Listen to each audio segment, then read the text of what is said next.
Jennifer Christie had been away from her husband Jeff on a business trip as a sign language interpreter for nearly 2 weeks when she was brutally sexually assaulted, raped, and left for dead.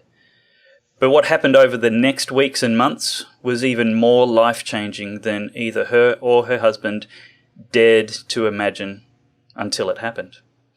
There's actually an old church chorus I remember from my childhood that says, "Something beautiful, something good. All my confusion he understood. All I had to offer him was brokenness and strife.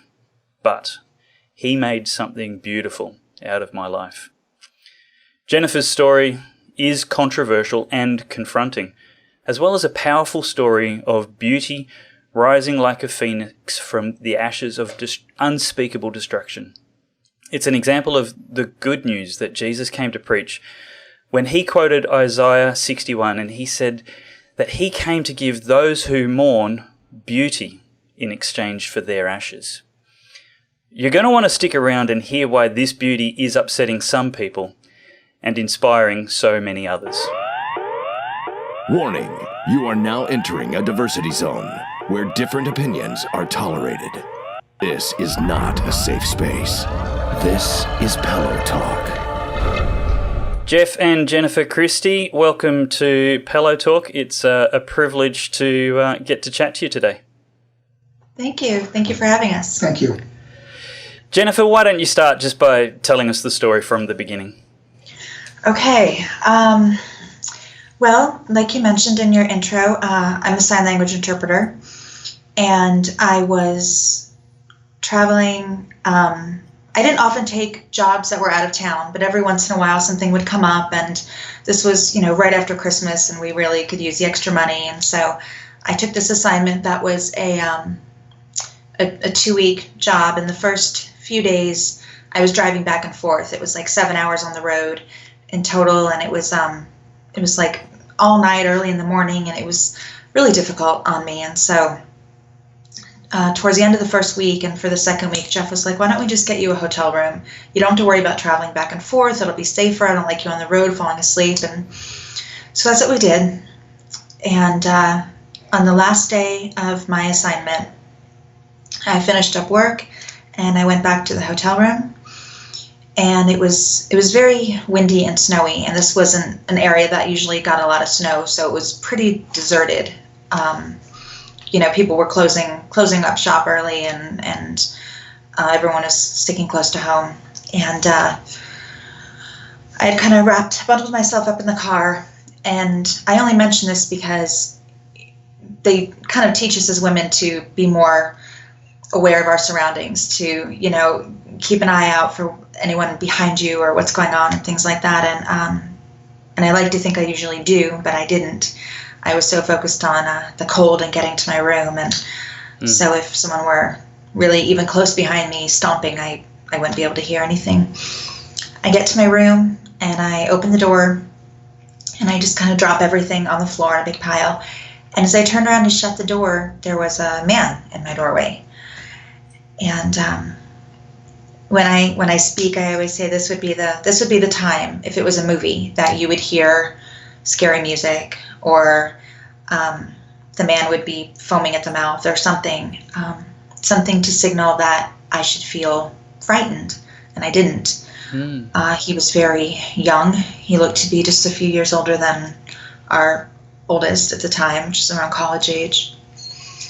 And I had about a second to process what he was doing in my doorway. Did he need help? Did his car get stuck in the snow? Something. And he punched me in the head. And you okay? Mm-hmm. Okay. I don't usually tell this story with Jeff here. It's and pushed me back in the room and raped me. And I don't know how long I was in that room. I fought. People always say, I would have fought. And, well, I did fight. I fought until some ribs snapped and some fingers broke. And I remember thinking very, very distinctly that I'm going to die. He's going to kill me. And I crawled somewhere inside of myself. And I just said over and over, whatever's happening to my body, he can't touch my soul. And at some point I lost consciousness and woke up in the back of the hotel. There was a stairwell on the outside, and I heard someone screaming. I heard screaming, and I felt a rush of cold. And I was lying in the stairwell wearing only like a broken bra, part of it. And there was the hotel housekeeper wearing the brown uniform of the staff, putting her coat over me, and she's crying and she's crooning at me in Spanish. And for a moment or two, I didn't feel anything except cold, and I couldn't remember what was going on. And I remember kind of trying to push myself up with my hands and realizing that I was hurt, and looking at my hands and seeing blood on them. And then I remembered kind of bits and pieces that would come back more and more later. I was taken to the hospital where I was treated for a head injury, a brain bleed, actually. That fortunately did not require surgery, but was pretty severe. It gave me a seizure disorder, which I still have, and the fractured ribs and the broken fingers, and some internal damage that I just had my 4th surgery for in November to kind of repair some of that. And probably not done, actually. I thought that would be the last one, but that's probably not the last one. So, yeah, that was January of 2014. And that medical damage was obviously something that would go on for a while, but how quickly were you able to go back to work? Well, I actually, quicker than I should have, I went back to work. I was not doing well in the aftermath. I was jumping at shadows, and I wasn't eating or sleeping. I just, I was not moving forward. I wasn't really allowing God to get to that part of my life where he could heal it. I wanted to handle it on my own. I wanted to process on my own, and I really wasn't letting him in. And so I wasn't doing well. The world was a different place, and I didn't quite know who I was anymore. And I took like maybe one job several weeks later, and then I was scheduled to work on a cruise. It was a 10-day cruise, and people usually criticize me here. They're like, she has a family, we have 4 kids, and she's away all the time. And I really wasn't. It was pretty rare that I was, away for overnight even. This was just sort of one of those odd things that happened. And the cruise had been planned for months. We had scheduled it months in advance. Through this agency, there was a group of interpreters and a big group of deaf people, and it wasn't something that I could just back out of easily. And Jeff said, why don't you go and kind of get out of your head a little bit, and maybe it would be better. I'd be busy all the time, and I would, be working and around people, and it might be healthier than being at home, terrified inside the house. And so that's what I did, and that was about 5-6 weeks post-rape.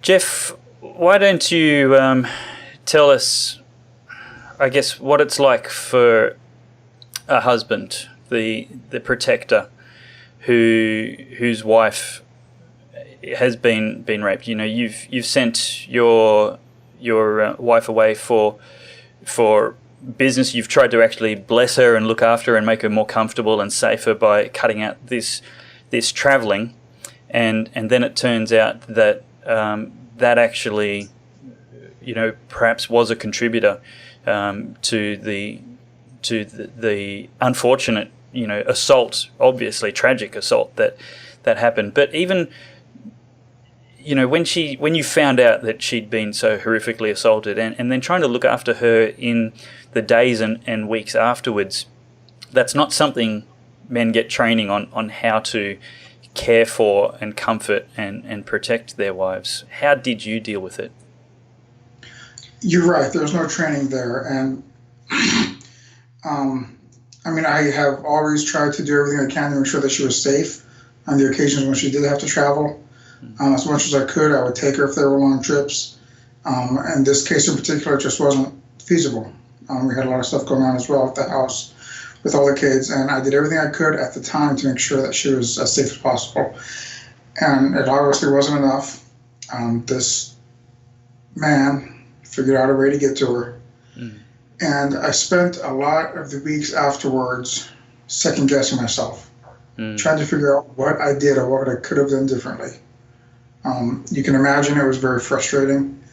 I also didn't spend a lot of time sharing it with anyone or trying to heal from it. I spent a lot of time angry and not able to express myself about it. And at the same time that I was going through all these things inside, I was trying to be the man that she needed. Yeah. The strong rock that she needed to be able to lean on. Yeah. So you're right, there's no training, there's no book for what happens here. I didn't know what I was doing at the time either. So before she went away on her trip on this cruise, had you gotten any closer to peace, resolution, dealing with it in any way? Not really. We were both trying to do this independently. We were both trying to get past this on our own. Plus, I was physically hurt, so it wasn't like, I mean, that was sort of the focus. She was physically healing, and at the same time, we were trying to protect our kids from it and not show them that she was as hurt as she was. Yeah. So we told them that she was in an accident. We told them that she was still hurt, but we didn't explain to them the depth of the physical pain that she was in, or the healing that she had to go through. And so, and emotionally as well, when there were times when she would get scared, she would get spooked, and it would scare the kids sometimes. Well, because I would scream. Like, he would come up behind me and startle me and go to hug me, and I would just fold and clench my fists and just scream, and it was a bad time. It was. Yeah. So the two of you are, I guess, trying to cope with this and heal independently, and then you go away on this trip. Tell me about what happened on the cruise. Sure. I was not at all ready to be away from home, but it did seem logical to do my job, to be a professional, and to try to get some sense of normalcy. Right, to try to regain a normal life, which would eventually have to happen. And on the second day there, I get really, really sick. I have dysentery. And so they quarantined me on the medical unit. And they did a day or two of antibiotics, and I wasn't getting any better. So they sent in one of the doctors to talk to me. And she said, is there any chance you could be pregnant? We need to give you something stronger, an IV, something more powerful. And Jeff had a vasectomy years before, so pregnancy was never, it just didn't occur to me. We were so concerned at the time about disease, about what was going on with my body. There were so many problems that we just didn't. So people usually say, didn't you think about, but no, we didn't. It just did not, it really didn't. And it hadn't been an issue with us for years. We had our youngest was 8. Yeah. So it had been quite a while. And I just started to tell the doctor, I just started to say, oh no, my husband's had a vasectomy, and I just kind of stopped. And my stomach felt like lead. And for the first time out loud, I said, I was raped. And that word was just so heavy. And I said, that was about 5 or 6 weeks ago. You might want to give me a test. And something in me just knew. And she gave me that test, and there was that second blue line, and this poor doctor was not ready to handle this. And she's like, we'll do another one. I'm like, okay. And there was another blue line, and positive. Yeah, positive. Those 2 lines. And I've seen those many times before. With 4 children and a few miscarriages under my belt. I've seen those positive pregnancy tests, and they don't go away. You can't shake them away. She kept shaking it and saying, well, maybe. No, you don't shake away that second line. And so I said, I have to call my husband. And she was like, well, you've been in pain, and you've been really sick. We should probably, we're going to need to, for liability reasons, take you to get an ultrasound and make sure the baby's not in the tube, make sure there's not an obstruction. We want to be sure you're okay. So within, less than 24 hours, I'm in this small little kind of ramshackle hospital in Colombia. And I have a translator there because I don't speak Spanish, but he did not need to do anything, because as soon as they put that ultrasound in, you've got that grainy screen, and there was that little dot, that little P, and I recognized that. I'd had him before, and counterintuitive to everything that people say a raped woman would feel in this instance, I smiled at the screen, and I just felt for the first time since I'd been raped that there was hope and light and joy in my life again, and something to look forward to. And I just felt so fiercely protected, because I knew the response that the world wanted me to have. Like I just, and I just remember thinking, no one is getting near this baby. So I went back and called Jeff from the cruise, and we had been writing, and he knew I was sick. He did not know that I was going to the hospital, because I didn't want to tell him. I didn't want to worry him unnecessarily, and so I called him, and I just said, "Are you sitting down? I'm pregnant." And there was a moment of silence, really, really brief. And then he says, "Okay." I said, "Okay." I need more. What does okay mean? And he just said, "We're going to get through this without crying this time. We never get through this part without crying." He said, "Sweetheart, this is a gift." He said, "This is something beautiful that's come out of something so painful and so terrible for us." He said, "We love babies." And I said, yeah, we love babies." He said, "This is going to be awesome. We can do this." I said, "Okay." And that was how we found out. That was Valentine's Day of 2014. What a man! What a man! I'm very happy you had such a great man to care for you and care for your baby and make him his own. He's making a face. Yeah, what happened to him, huh? Look, it's those moments which you're not prepared for, those moments of intense pressure that reveal your character. And yeah, we can all aspire to having that character, and sometimes that character can be perhaps obscured by moments of less flattering indulgence. But yeah, look, yeah, no, that's good.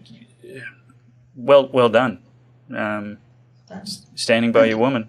He's rolling his eyes. And you know, again, with that character, you don't want to bask in some kind of glory. It's, you know, it's uncomfortable. But, you know, congratulations where it's due. We'll start with your church. I think the churches have gone too quiet on pushing back against some of these changes. Safe schools, for instance, is an abomination in terms of church and other teachings, and the church, I would have hoped, would be more active in opposing that program and the sister program, Respectful Relationships. It should be against any form of cultural Marxism in our schools. And also I fear that the church has been quiet and maybe intimidated by some of the tactics in the debate about gay marriage. So another example of where they could play a bigger role. I mean, it's all hands on deck. We are in a culture war. There's been a march through our institutions to fundamentally change Australian values and attitudes, and we've all got to push back against this. I say this as someone, I'm not a Christian, I'm not a member of a church, but I recognise the values of the church as a civilising force in our society, and I would hope that the church would be more active instead of becoming part of a silent majority. You know, the church is too silent on these things and needs to make a stand. It just feels like this story has gotten so much attention, and we just feel like It shouldn't have. It shouldn't have. It should just be the way it is. Like, I'm a woman and I had a baby, and we're one flesh, and I'm pregnant. We had a baby, and that's it. And it's taken on such a life of its own, and it kind of baffles both of us that it seems so shocking or horrifying or praiseworthy to people, when it's just like, of course that's what we do. Like, what else? What else do you do? That things happen. Well, the reality is that it's not so obvious to so many people. The reality is that you had this instinct of what the world wanted to do to your baby, that he was already condemned because of his father's crimes. And that's why congratulations are due, is because it's not an automatic answer. We're very clearly told in Scripture that what's wisdom to God is foolishness to the world, and vice versa. And so, yep, you and me can agree that it's wisdom to love your baby, and that mama's going to have her baby and protect her, and her husband's going to make him his own, no matter what. But that is foolishness to the world. I'd love you to share some of the, let's call it for what it is, some of the criticism, the foolishness that you've heard as a result of what the left is so prolifically inclined to do, and that is blame the victim. Mm-hmm.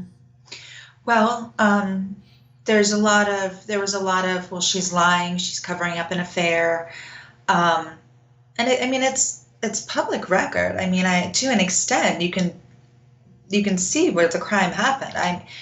But there was a lot of that. There was a question of my story being just a pro-life propaganda piece. It never happened. Nothing about it happened. I was just a spokesperson. There was that. More frequently, there are still actually comments about Jeff having a cuckold fetish or some kind of rape fetish, and there are, we're effed in the head and feel free to get the F off my planet, and it's people like us who are making the world a worse place because we're letting, evil spawn procreate, and we're just letting that out into the world. And a lot of even people who consider themselves pro-life are like, look, I'm pro-life, but that's disgusting. I'm like, what? It's disgusting. This is an innocent child. Like, I can't.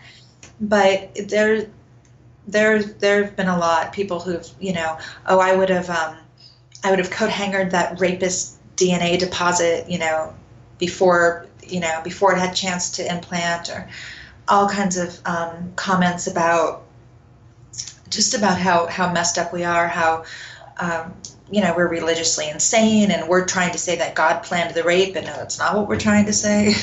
Trying to say all things work together for good, and it's just, it's been unreal. Some of the horrible things that we've been called and that we've heard, and we're casting judgment on all of this. No, we never said anything like that. I mean, is this the right decision? Yes. Does our heart break for women who make other choices? Yes. But there's forgiveness to be found, and we always emphasize that we are not standing in condemnation, of women who go through something horrible like this and abort. There's healing to be found. What we want to do is prevent the next woman from making a decision that's going to scar her for the rest of her life and take away her baby and compound violence on top of violence.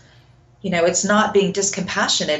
It's knowing the effects of being a mother from rape, and knowing the effects that abortion has on women like me, and wanting to spare her that pain. So have you had any discussions with women who have been raped and have aborted?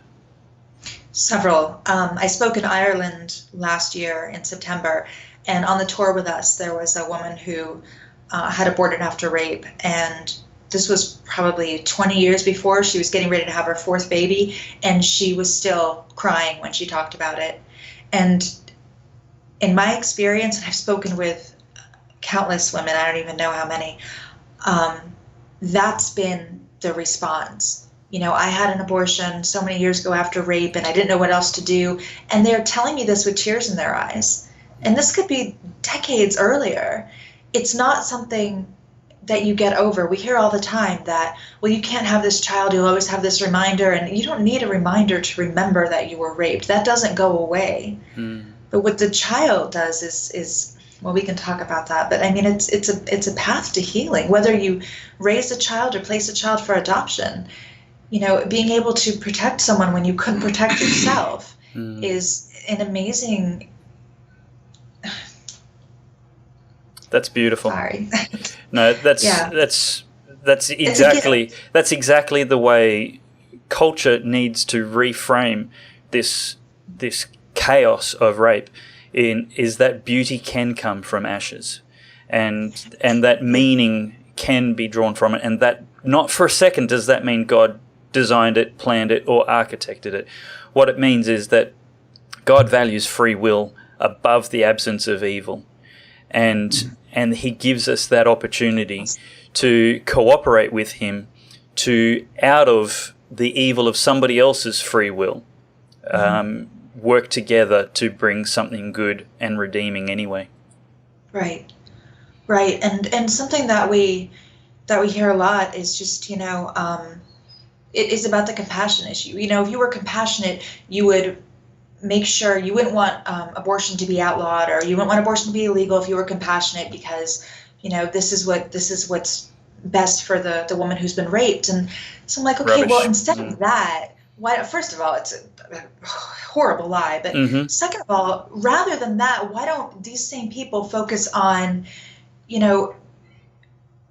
seeking justice for that raped woman and providing, shelter or food or prenatal care or maternity clothes or baby items, support. Or help and support. Like, why isn't that the focus? Rallying around her and supporting her and holding her hand and saying, you can absolutely do this and it's going to be wonderful. And what I had in him and what I had later in other mothers from rape to tell me, like, this is going to be the most healing, wonderful thing. You're going to feel so overwhelmed with love and all these things that happened that came to pass. Why isn't that the focus rather than zone in on that for me? I asked you about.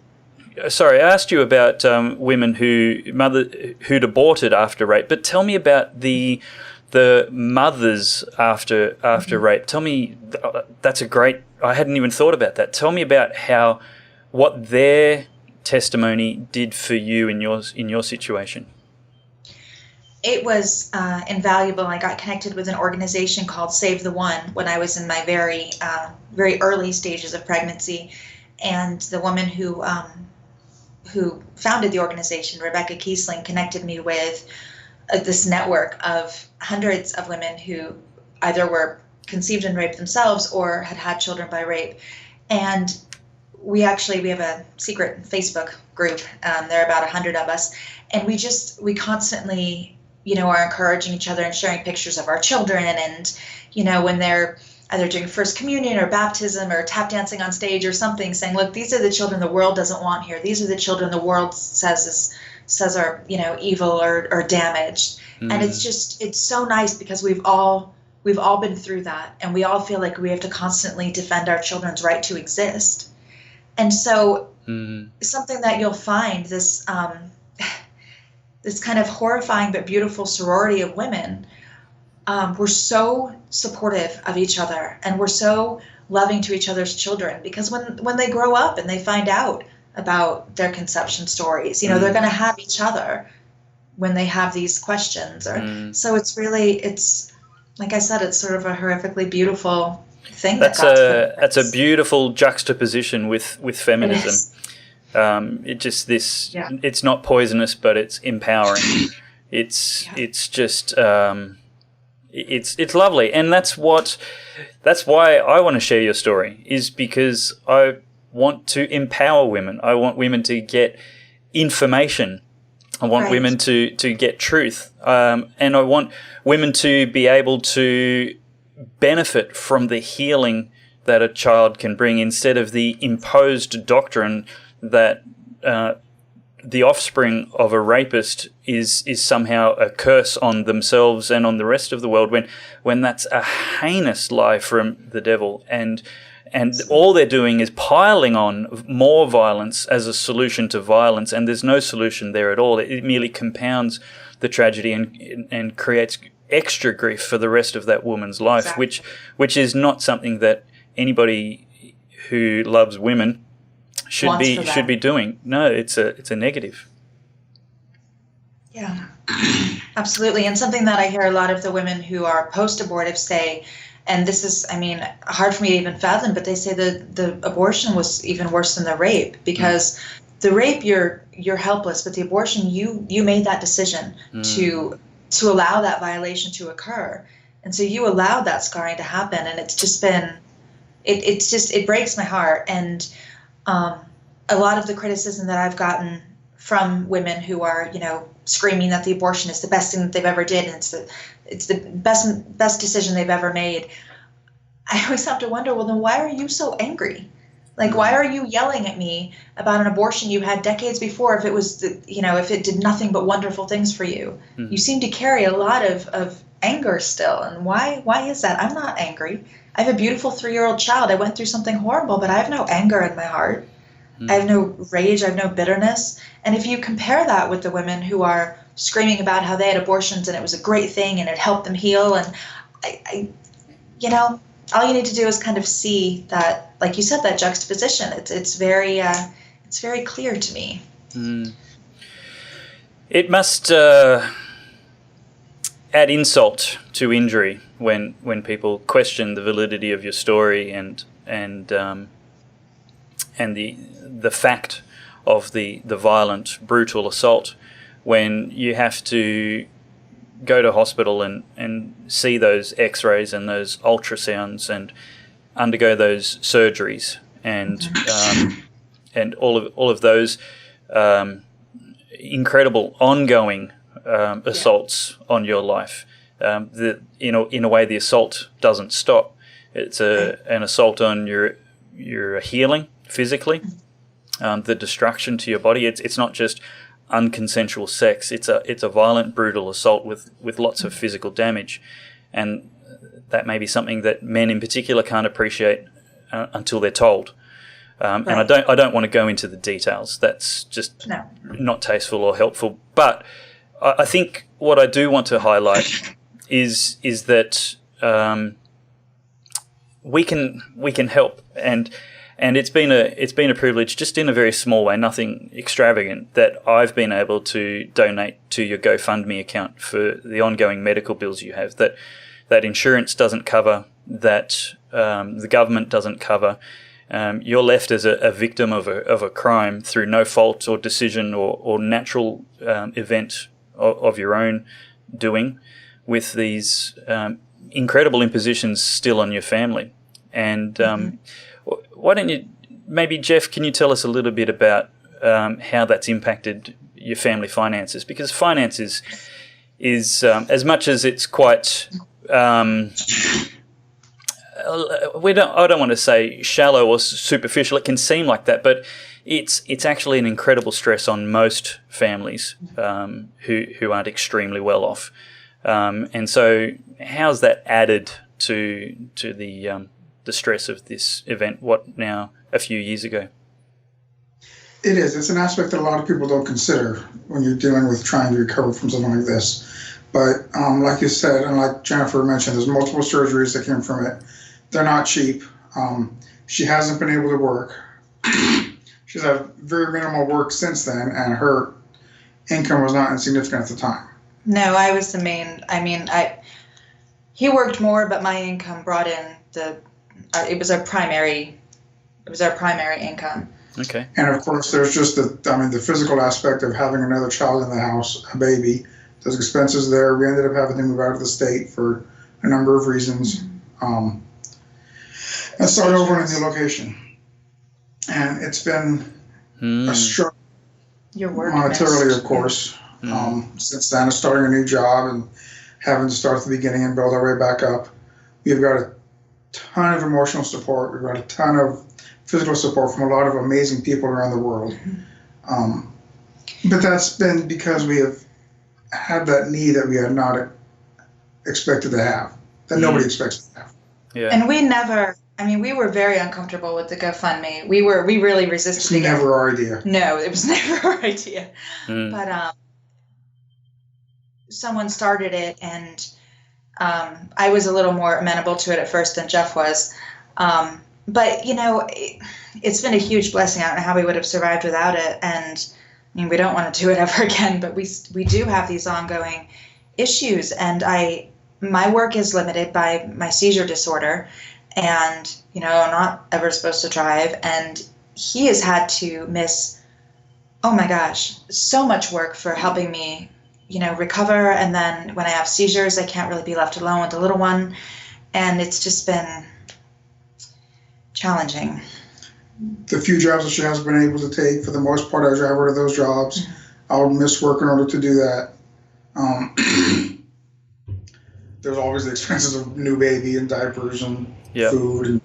We have 5 children. We moved to a much cheaper part of the country. We lost our house. We lost our cars. When I was put on bed rest, we just didn't have it. We moved in with his parents for a short time, and then moved to a very inexpensive part of the country, way out in the middle of nowhere, and have very, very forgiving landlords, quite frankly, because we have not made rent in months.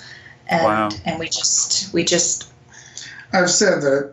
We have bad landlords. They're a great couple, great godly Christian family. They love us. We love them. We have a great relationship with them, but I would have evicted us long ago. Yeah. They are wonderful as friends, wonderful as human beings, poor landlords. We tell them that all the time. Great landlords, poor business owners. Yes. That poor business people. That's what we should say, because they're not in it for the investment. Or which again is a blessing. But they have a family also to support, so it's been, but they just feel, they've been very understanding with us. And when there was a time when I had 2 or 3 surgeries back to back, I think 2 of them, pretty big surgeries back to back, and was going to be absolutely off my feet for months. And they were like, you know what, while Jen is recovering, like, don't worry about the rent. Like, we'll put it on hold. Don't worry about anything, just forget it for the next 4, 5, 6 months. And so it was... Look, that's a good way for me to now talk about some political policy, which is my favourite area. I'm a big fan of small government, and I think the government shouldn't do anything for us that we can do for ourselves. And I'm a big opponent of endless, bottomless welfare. And one of my justifications for that is, before big government welfare was a factor in modern society, there was big church welfare. People took care of people instead of governments taking care of people. And that's the opportunity that we have. I love that your landlords are doing that. But to my viewers watching now, I want to just ask, without any manipulation at all intended, what can you do? If it's $5, I know that'll make a big difference. If it's $10 or $20 and you can do a little bit more, like these landlords, they could do a little bit more, and they have done, and that's really great. The links to the GoFundMe account will be beneath the screen right now, and they'll also be in the description for the videos. And I just want you to think about it, and don't think about it too hard. Maybe even just do it. Just chip in what you can, because the bills are ridiculous, and the ongoing imposition to these people, it's not a one-off violent act of sex that's a violation of personal boundaries and space and uncomfortable. The consequences are devastating and ongoing on many levels. The physical damage is horrific. The financial damage, if nothing else, it's grossly unfair and unjust.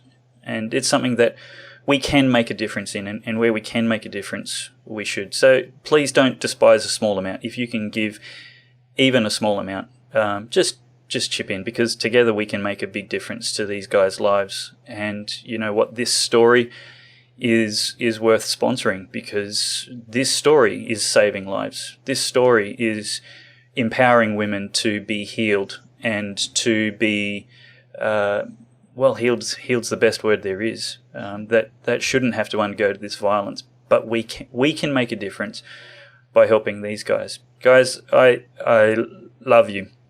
The beauty and the love in your hearts is endearing and obvious, and I feel sorry for people that view the story cynically and can't see what's as plain as the nose on their face. And I thank you very much for the beauty that you're bringing to the world through your story. So, I appreciate it. Thank you. You're my hero, both of you. What a man. What a man. I sincerely hope I'm never tested, and I sincerely hope nobody's ever tested like you both have been. But that if we are, then that we can respond with the grace and courage that you have. And we have a beautiful, beautiful son who's just a joy and a light to everyone who knows him. We do. He's the happiest kid you could ever meet. Yeah, he's great. That's awesome. Thank you so much, guys. I really appreciate you coming on the show. Thank you. Thank you. Well, that's it for this beautiful episode of Pellowe Talk, even if I do say so myself. It's not my story, though.